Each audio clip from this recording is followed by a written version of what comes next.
Hello students, I am Disha Bhavnani from Vedant Educare. Today we will discuss the chapter number 7 of the book First Flight. The name of the chapter is A Baker from Goa. Students, यहाँ पे हम first part को देखते हैं, A Baker from Goa. तो इस chapter में हम क्या देखेंगे, किस तरीके से गोवा के बेकर्स के बारे में इस चैप्टर में बताया गया है. सो बिफोर रीडिंग और before starting the chapter, let's have a look on the introduction of the chapter. This is a pen portrait of a traditional Goan village baker who still has an important place in his society. Pen portrait का मतलब क्या होता है? Portrait किसी की हम जब picture बनाते हैं तो हम उसको पोर्ट्रेट कहते हैं, लेकिन पेन पोर्ट्रेट का मतलब जब किसी चीज को डिस्क्राइब करके, काफी सारा उसका डिस्क्राइब करके, किसी भी पर्सन के बारे में, किसी प्लेस के बारे में उसका डिस्क्राइब करके, पूरा एक एक लाइन उसकी, एक एक चीज के बारे में जब हम डिस्क्रिप्शन देते हैं, so that is called the pen portrait. तो यहाँ पे पेन पोर्ट्रेट किसका बताया गया? उस बेकर का, जो कि गोवा विलेज में बहुत ज्यादा फेमस होते हैं. So this is a pen portrait of a traditional Goan village baker who still has an important place in his society. जिनका आज भी गोवा में बहुत ज्यादा इंपॉर्टेंट प्लेस है, पहले भी हुआ करता था और आज भी इन बेकर्स का बहुत ही इंपॉर्टेंट प्लेस है. यानी कि राइटर हमें यहाँ पे ये कहना चाहते हैं कि बेकर्स गोवा में बहुत ज्यादा फेमस है. First para, what the writer says that our elders are often heard reminiscing nostalgically. Reminiscing nostalgic मतलब thinking fondly of the past. Past के बारे में बहुत अच्छे से सोचना, thinking fondly of the past. मतलब पुरानी यादों को बहुत अच्छे से, बहुत शौक से हमारे एल्डर्स, जो हमारे पूर्वज होते थे, वो बहुत ही अच्छे से बताते थे. हमें क्या बताते थे बहुत शौक से? किसके बारे में? About those good old Portuguese days. उन पुराने पोर्चुगीज डेज के बारे में. यानी कि राइटर हमें ये कहना चाहते हैं कि जब 1947 में जब हमें इंडिपेंडेंस मिला था, तो उस समय तक भी गोवा जो था हमारे मैप के अंदर नहीं था, मतलब मैप में हमारे इंडिया में शामिल नहीं था. लेकिन 1961 तक ये आ गया हमारे इंडिया के मैप में, और उस समय तक ये जो पोर्चुगीज लोग थे गोवा पर बहुत ज्यादा राज करते थे. तो यही बताया गया था कि पुराने दिनों में, about those good old Portuguese days, the Portuguese and their famous loaves of bread. यानी हमारे जो पुराने लोग हैं, हमारे पूर्वज लोग जो हैं, जिन्होंने इन बेकर्स को, उन पोर्चुगीज लोगों को गोवा में बेकरी का काम करते हुए देखा होगा, वो बहुत कुछ ही हमें बताते हैं. किसके बारे में? उन ब्रेड्स के बारे में जो वो बनाते थे. यानी हमारे इंडियन लोगों ने गोवा के पूरे कल्चर के बारे में देखा है, जो वहाँ पे आसपास लोग रहते थे या उस शहर में लोग रहते थे उनके साथ में. तो बता रहे हैं कि हमने उन ओल्ड पोर्चुगीज डेज में बहुत सारे बेकर्स को देखा जो गोवा में बेकरी का काम किया करते थे. Those eaters of loaves might have vanished. यानी कि पोर्चुगीज लोग जो थे 1961 में वहां से चले गए थे गोवा से. तो वही कह रहे हैं, दोज ईटर्स यानी जो शौकीन थे, क्योंकि पोर्चुगीज लोग ब्रेड बनाते थे और वो उसी से ही काम चला, मतलब काफी सारा शौक उनको ब्रेड बनाने के, अलग अलग वेराइटीज बनाने का था. तो those eaters of loaves might have vanished. So writer is telling here कि वो ईटर्स तो यहाँ से चले गए, यानी वो शिफ्ट हो गए यहाँ से, but the makers are still there. लेकिन उन लोव्स को बनाने वाले, उन ब्रेड को बनाने वाले अभी भी बेकर्स जिंदा है. यानी अभी भी वहां पे वो कल्चर तब से लेके उनसे सीख गए और अभी भी वो कल्चर चला आ रहा है. We still have amongst us the mixer, the molders and those who bake the loaf. आज भी हमारे बीच में, आज भी अगर हम गोवा विलेज में विजिट करने जाएं तो हमें कई सारी जगह पे क्या मिल जाएंगे? वो मिक्सर्स जिसमें कि आटा गूंथते थे, वो दोज मोल्डर्स जिसमें कि वो डाल के, उस मिक्सचर को डाल के बेक करने के लिए रखते थे, and those who bake the loaves. और वो पर्सन भी, यानी वो बेकर्स भी जो लोव्स को बनाते थे, वो आज भी हमें दिख जाएंगे. यानी पीढ़ी दर पीढ़ी ये ट्रेडिशन चलता आ रहा है, ये प्रोफेशन चलता आ रहा है. Those age old time tested furnaces still exist. Furnaces का मतलब क्या होता है? भट्टी, है ना, जिसमें आग जला के बेक किया जाता था पुराने जमाने. तो वो फर्नेसेस आज भी वहां पर हमें दिखाई देती हैं. टाइम टेस्टेड का मतलब कि आज भी वो बिल्कुल वैसे ही चल रही हैं, मतलब जैसा काम पहले देती थी वैसा ही दे रही हैं। तो टाइम टेस्टेड का मतलब यहाँ पे इससे है। So in this para the writer says the fire in the furnaces has not yet been extinguished. आज भी अगर हम देखेंगे गोवा विलेज में जाकर तो उन भट्टियों में आज भी आग जल रही है, यानी तब से नहीं जल रही है। राइटर का कहने का मतलब तब से लोग सीख गए एक दूसरे से और वो आज भी बेकरी का काम वहां पे करते हैं लोग, वहां पे रहने वाले लोग। द थर्ड and jingle of the traditional bakers bamboo heralding his arrival in the morning can still be heard in some places. अगर आज भी हम कई सारे गांवों में जाएं गोवा के तो हमें क्या मिलेगा, थर्ड एंड जिंगल, यानी जो बेकर्स जो लकड़ी की आवाज करके जिंगलिंग घंटी बजा बजा कर जो घर घर में जाके अपनी लोव्स को बेचने जाते थे, वो आज भी हमें आवाज वहां पे सुनाई देगी। गोवा के कई सारे विलेज में सुनाई देगी। May be the father is not alive but the son still carries on the family profession. यानी कि जो बेकर्स हैं, अगर आज हम जाएंगे तो जो बेकर्स हैं वो हो सकता है उनके फादर्स के सन हो, भले ही फादर्स अभी पास चले गए हों, उनकी डेथ हो गई हो, लेकिन उनके सन जो है पुराने जमाने से उनकी फैमिली का जो प्रोफेशन चला आता रहा वो भी आज भी चला रहे हैं। यानी सन वगैरह भी वही जो उनके फादर किया करते थे जॉब्स, यानी जो प्रोफेशन किया करते थे, बेकरी का काम किया करते थे, वो आज भी ये कर रहे हैं। These bakers are even today known as pader in Goa.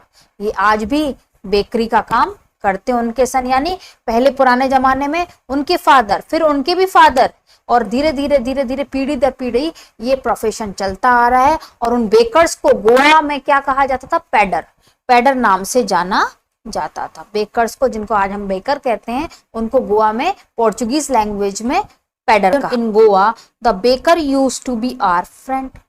जब हम बचपन में, राइटर अपनी पुरानी यादों को संजो कर रखते हैं और बताते हैं, क्या बताते हैं, during our childhood in Goa, जब हम बचपन में गोवा में क्या करते थे, क्या देखते थे, the baker used to be our friend companion and guide. जो बेकर्स होते थे वो बचपन से ही हमारे कौन होते थे, कंपेनियन होते थे, हमारे गाइड करने वाले होते थे, हमारे साथी होते थे और हमारे फ्रेंड हुआ करते, मतलब इतना मिलजुल के रहते थे कि वो हमारे एक फ्रेंड की तरह, कंपेनियन और गाइड की तरह हमसे मिलते जुलते रहते थे। He used to come at least twice a day. अब वो बेकर के बारे में बताते हैं कि कैसे हमारे घर में वो आया करते थे, हमारे मोहल्ले में, हमारे नेबरहुड में कैसे आया करते थे। He used to come at least twice a day. वो 2 बार कम से कम दिन में आते थे। Once when he set out in the morning on his selling ground and then again when he returned after emptying his huge baskets। मतलब कहते हैं कि पहली बार तो सुबह तब मिलते थे वो हमें जब वो अपनी पूरी बास्केट भर के, लोव्स ऑफ ब्रेड की बास्केट्स भर के बेचने के लिए घर से निकल पड़ते थे, और दोबारा तब मिलते थे वो हमसे बेकर्स जब वो लौटकर अपनी वो जो बास्केट जो फुल भर के सेल करने के लिए जाते थे, बेचने के लिए जाते थे, जब वो लौटते थे उनको खाली करके तब हमारे घरों के आसपास से निकलते थे। तो 2 बार हमें ये बेकर्स दिख जाते थे। The jingling thud of his bamboo woke us up from sleep and we ran to meet and greet him। वो कह रहे जो घंटी की आवाज होती थी, the jingling thud, third mean जैसे कोई बांस का बैम्बू होता है और उसको अगर हम जमीन पर लगातार ठोकेंगे तो उसकी थर्ड की आवाज आएगी, और उसमें भी साइड में कुछ ऐसे बेल्स लगा के रखते थे वो, तो उन बेल्स की आवाज भी साथ साथ में आती थी, और इसको वो प्रेस, जमीन पर प्रेस करते थे तो उसकी थर्ड की आवाज प्लस ये जिंगल, जो बेल्स की जिंगलिंग की आवाज उनको सुनाई देती थी सुबह सुबह। यानी जब भी ये बेकर्स यहाँ से निकलते थे, हमारी गलियों से निकलते थे, तो उनकी बैम्बू की ठक ठक की आवाज और जिंगलिंग साउंड हमें सुनाई देता था। मतलब ये लेकर वो निकलते थे और हम सब जाग जाते थे। Telling why was it so, हम क्यों जाग जाते थे, क्यों जाग, was it for the love of the loaf, क्या हमारा उस लोफ के प्रति, यानी हम उस ब्रेड से बहुत ज्यादा प्यार करते थे या हमें बहुत अच्छी लगती थी इसलिए हम जाग जाते थे। नॉट एट ऑल, राइटर कहते ऐसा बिल्कुल भी नहीं है। The loaves were bought by some पैस्किन और बेस्टिन the maid servant of the house. यहाँ पे राइटर में बता रहे हैं पैस्किन और बेस्टिन, मतलब जो कि पोर्चुगीज लैंग्वेज में जिनको मेड सर्वेंट कहा जाता है। पैस्किन और बेस्टिन कौन है, एक तरीके से मेड सर्वेंट की बात कर रहे हैं। तो ब्रेड तो कोई भी ले सकता है, कौन ले सकता है, हमारी मेड सर्वेंट ले सकते हैं, यानी कि पैस्किन और बेस्टिन भी ले सकती हैं। what we longed for were those bread bangles which we chose carefully। एक तरीके की ब्रेड बैंगल्स हुआ करती थी, आपने देखा होगा बैंगल की तरह शेप रहता था उनमें, तो एक बैंगल्स की तरह की शेप की वो जो ब्रेड हुआ करती थी, हम उसके लिए जागते थे। What we long for were those bread bangles which we chose carefully. हम किसके लिए जागते थे? उन ब्रेड बैंगल्स के लिए जो गोल गोल शेप की रहती थी, जैसे कि हम उनको आजकल हम क्या खाते हैं, डोनट्स भी खाते हैं ना उस शेप का, तो वही कह रहे हैं वो जो बैंगल्स थी उनके लिए हम जागते थे।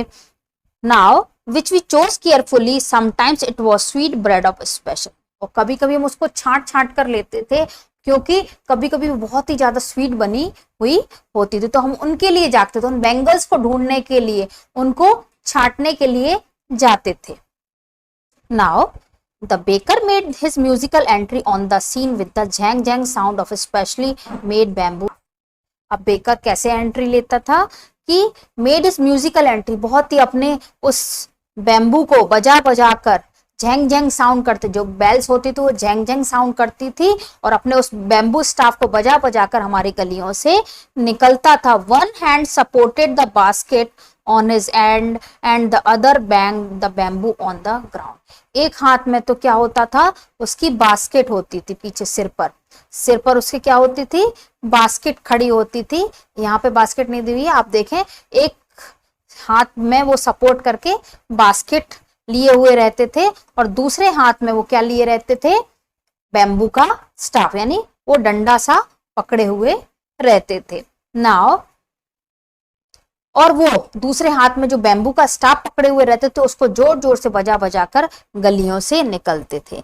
He would greet the lady of the house with good morning and then place his basket on the vertical bank. वो क्या करते थे, वो जो भी लेडी मान लो खरीदने के लिए आए लोव्स, उनको गुड मॉर्निंग विश किया करते थे, और जब गुड मॉर्निंग विश करके वो घरों से बाहर निकलती थी खरीदने के लिए, तो क्या करते थे, उनके एक्शंस कैसे रहते थे, जो उनका बैम्बू स्टाफ रहता था उसको नीचे खड़ा करके उसके ऊपर जो बास्केट है रख देते थे, वर्टिकली बास्केट रख के फिर उनको निकाल के थे, मतलब पहले बैम्बू स्टाफ को रखते थे, फिर उसके ऊपर बास्केट को रखकर फिर चीजों को देते थे। We kids would be pushed aside with a mild rebuke and the loaves would be delivered to the servant. अगर हम बच्चे दौड़ दौड़ के आते थे उनकी बास्केट को देखने के लिए, तो हमें डांट कर, जो पेरेंट्स हैं या मेड सर्वेंट्स हैं, वो डांट कर हमें पीछे कर दिया करती थी कि हट जाओ, यहाँ पे डिस्टर्ब मत करो, इस तरीके से वो हमें पीछे कर देती थी। और क्या होता था, वो और लोव्स जो थी, जो ब्रेड होती थी, वो किनको दे दी जाती थी, मेड सर्वेंट को दे दी जाती थी, यानी जो बेचने वाला है, यानी जो बेकर है, वो लोव्स उनको दे दिया करते थे। But we would not give up, लेकिन हम छोड़ते नहीं थे अपनी आदतों को, हम अपनी आदतों से बाज नहीं आते थे। राइटर कहते हैं हम क्या करते थे, फिर आगे देखते हैं, हम अपनी आदतों से बाज नहीं आते थे और क्या करते थे, we would climb a bench और the parapet and peep into the basket.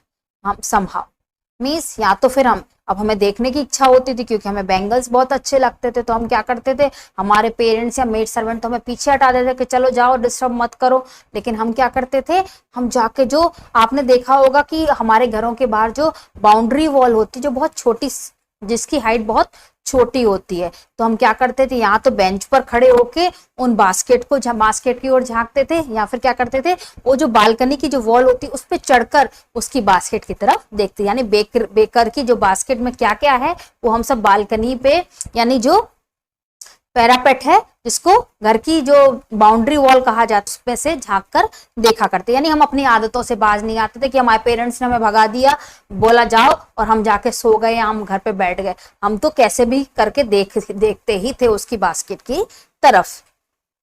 I can still recall the typical fragrance of those loaves for the elders and the bangles for the children. वो कह रहे हैं कि I can still recall, मुझे आज भी वो याद है।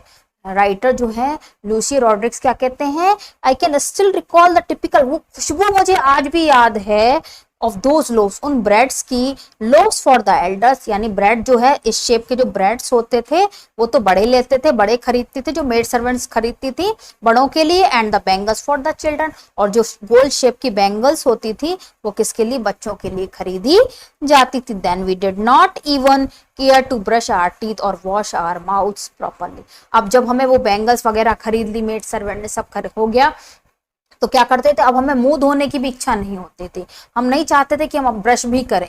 अब वो राइटर देखें आगे क्या कहते हैं, एंड वाई शुड वी, हम ब्रश करें ही क्यों, we who would take the trouble of plucking the mango leaf for the toothbrush. कह रहा है कौन ध्यान रखे, कौन जाए बाहर वो जो टहनियां लेके। आपने देखा होगा पुराने जमाने में क्या करते थे लोग, टहनी काट के दातुन किया करते थे, जिसको हम दातुन बोलते हैं।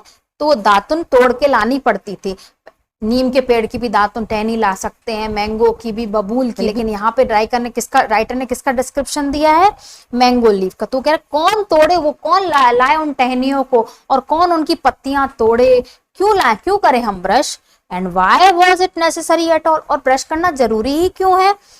The tiger never brushed his, कभी आपने टाइगर को देखा, बच्चे क्या कहते हैं, राइटर क्या कहते हैं कि क्या हम जब उस जमाने में तो ब्रश करने की परवाह भी नहीं करते थे, क्यों, क्योंकि हमें दातुन लानी पड़ती थी, मैंगो ट्री के पास जाना पड़ता था, फिर उसके उधर से हमें टहनियों को तोड़ना पड़ता था, फिर उसमें से लीव्स निकालनी पड़ती थी, तो हम ब्रश करें ही क्यों।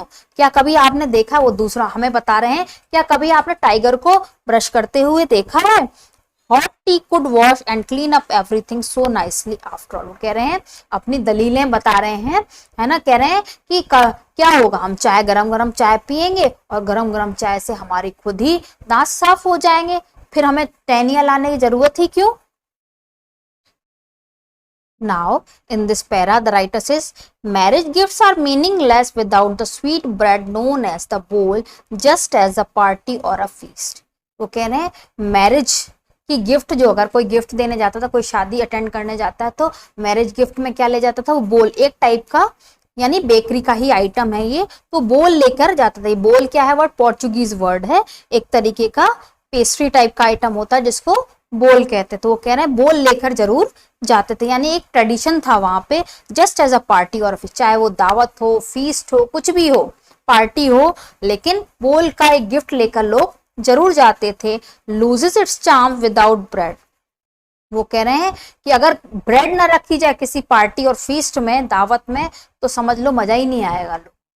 यानी मैरिज, शादी में, पार्टी में, फीस्ट में एक तरीके की ब्रेड का आइटम रखना बहुत जरूरी होता था, और अगर किसी ने वो नहीं रखा तो समझ लो उनकी शादी या पार्टी या फीस्ट जो है बिल्कुल ही फीकी लोगों को लगती थी कि इन्होंने तो ये भी आइटम नहीं रखा। Not enough can be said to show how important a baker can be for a village. इससे ज्यादा और कहने की जरूरत नहीं है हमें। राइटर कहते हैं कि कितना ज्यादा बेकर्स की इंपॉर्टेंस उस जमाने में यानी गोवा जगह पर हुआ करती थी।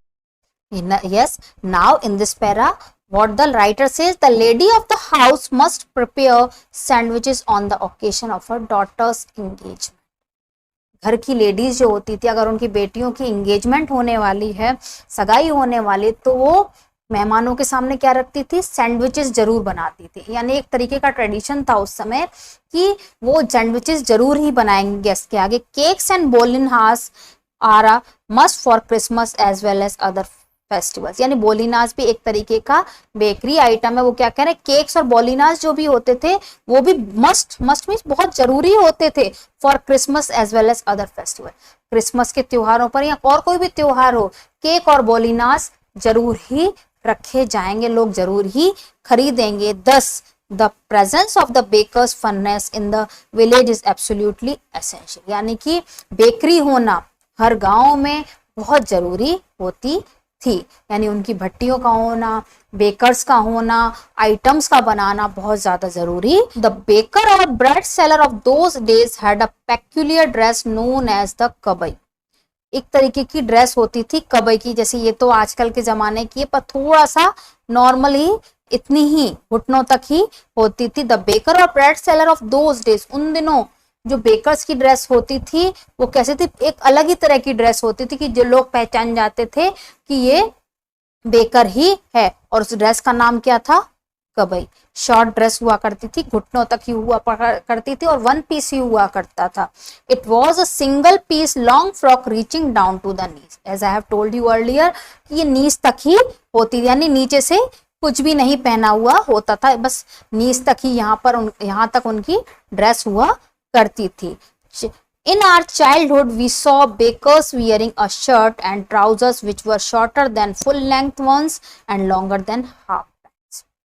राइटर क्या कहते हैं, लेकिन हम जब बचपन में थे हमने वो कबई वाली ड्रेस, क्योंकि तो पुराने हमारे जो एल्डर्स थे उन्होंने बताया कि इस तरीके की ड्रेस वो पहनते थे, कबई कहा जाता था। लेकिन जब मैं अपने बचपन में था तो मैंने बेकर्स को क्या पहनते हुए देखा, a shirt and trousers which were shorter than full length ones and longer than half pants। यानी एक तो शर्ट पहने हुए रहते थे और ट्राउजर पे कैसा पहने हुए रहते थे, घुटनों से थोड़ा नीचे, यानी पूरा फुल पैंट भी नहीं होगा और हाफ पैंट भी नहीं होगा, थोड़ा सा नीचे से नीचे रहेगा, एक कैपरी के समान जैसा माने, इतनी लेंथ की वो पैंट पहनते थे। तो जाने जाते थे कि ये बेकर्स ही हैं, इस तरीके की ड्रेस उनकी रहती थी। आगे क्या कहते हैं writer, even today anyone who wears a half pant which reaches just below the knees invites the comment that he is dressed like a padder। as I have told you earlier, pader कौन है, Portuguese language में baker को कहते हैं। ये आपको question भी आएगा इस तरीके का, इवन टुडे, अगर आज भी हम वहां पे गोवा पर जाकर बेकर्स को देखेंगे और कोई भी होगा, यानी अगर बेकर्स के अलावा कोई और भी पर्सन जो हाफ पैंट से बड़ी यानी कि नीज से थोड़ी बड़ी पैंट को पहनता है और शर्ट पहनता है, तो लोग क्या कहते हैं, ये तो पैडर है। लोग collected his bills at the end of the, अब बता रहे हैं किस तरीके से वो डिलीवरी देता था, रोज आके अपनी बेकरी के आइटम्स को घर घर पहुंचाते थे, सेल करते थे और लास्ट में, मंथ के लास्ट में बिल बनाते। जैसे हम मिल्कमैन का, जैसे हमारे घर में भी अगर कोई दूध देने वाला आता है या अखबार वाला आता है तो हम क्या करते हैं, उसका महीने महीने हिसाब करते हैं ना। इन द सेम वे वो क्या कह रहे हैं राइटर, बेकर हमेशा लास्ट में, महीने के अंत में अपने पैसे कलेक्ट करने के लिए आता था, यानी पूरा बिल लेकर अपनी मनी लेने के लिए आता था। Monthly accounts used to be recorded on some wall in pencil, यानी लोग क्या करते थे, वॉल पर, दीवार पर क्या करते थे, पूरा पेंसिल से करके रोज का हिसाब लिखते थे कि आज इतने आइटम लिए, आज इतने दिए, आज इतने लिए, क्या क्या आइटम हमने रोज खरीदा, वो वॉल पर जाके अपना हिसाब लिख लेते थे। पुराने जमाने में कोई ऐसी पैड वगैरह या नोट पैड वगैरह तो रहता नहीं था, तो अपने वो बहुत ही सिंपल तरीके से रहते थे और एक पेंसिल उठा के अपनी दीवार पर पूरा जाके रोज का हिसाब लिख देते थे कि उन्होंने रोज क्या खरीदा है, ताकि उनको याद रह सके। पेंसिल से लिखा करते थे। Baking was indeed a profitable profession in the old days, यानी कि पुराने जमाने में, उस जमाने में क्या होता था कि बेकिंग का प्रोफेशन अगर कोई करता है, यानी बेकर है जो भी, तो बहुत ही प्रॉफिट वाला ये प्रोफेशन है। लोग कहते थे अरे ये तो बेकर है, यानी बहुत प्रॉफिट, इसने तो बहुत ज्यादा प्रॉफिट कमाया होगा, यानी ये तो बहुत पैसे वाला पर्सन है, क्योंकि बेकरी के आइटम ही बहुत चलते थे, लोग बहुत ज्यादा खाया करते थे। In the baker and his family never starve. Writer कहते हैं कि बेकर, चूंकि काम ही बेकर का है, खाने पीने की चीजें बनती हैं, तो वो लोग तो कभी भूखे मर ही नहीं सकते। Now in this para, he, his family and his servants always looked happy and prosperous। यानी अगर बेकर्स की फैमिली को देखा जाए, चाहे भले उसके नौकर हों, चाहे उसके फैमिली मेंबर्स हों, सारे खुश दिखाई देंगे, क्योंकि बहुत अच्छा धन कमा लेते हैं, पैसा कमा लेते हैं, हमेशा ही खुश दिखाई देंगे और प्रॉस्पेरस, संपन्न, धनी, रिच दिखाई देंगे। Their plump physique was an open testimony to this. Plump physique का मतलब जैसे हम यहाँ पे देखते हैं थोड़ा सा पेट निकला हुआ, जैसे कि हम देखते हैं जो अच्छे खाते पीते घर के होते हैं तो क्या होता है, उनका शरीर खूब अच्छा गठीला रहता है, पेट वेट निकला हुआ रहता है, तो वही कह रहे प्लम फिजिक मतलब पेट निकला हुआ। Their plump physique was an open testimony to this. Testimony का मतलब यहाँ पे प्रूफ से, उनका जो पेट निकला हुआ या अच्छा मोटा हट्टा कट्टा शरीर क्या प्रूफ करता था कि वो एक बेकर हैं। Even today, any person with a jackfruit like physical appearance is easily compared to a baker। आज भी अगर हम गोवा जगह पे जाएं तो हमें क्या कहेंगे, अगर कोई कटहल, जैकफ्रूट का मतलब होता है कटहल, आपने देखा होगा ग्रीन ग्रीन फ्रूट जिसमें थोड़ा सा कांटे कांटे वाला एक जो फ्रूट रहता है जिसको कटहल कहते हैं, तो कैसा अच्छा मोटा ताजा रहता है ना। तो अगर क्या कह रहे हैं राइटर यहाँ पे, even today any person with a jackfruit like physical appearance, अगर उसका जैक फ्रूट जैसा फिजिकल अपीयरेंस, यानी कोई अगर गोवा में कोई मोटा ताजा गठीले शरीर का पर्सन दिख जाए जो कि उनको जैक फ्रूट की तरह दिखता है, यानी कटहल की तरह दिखता है, तो उसको किससे कंपेयर करते हैं लोग कि ये तो बेकर है।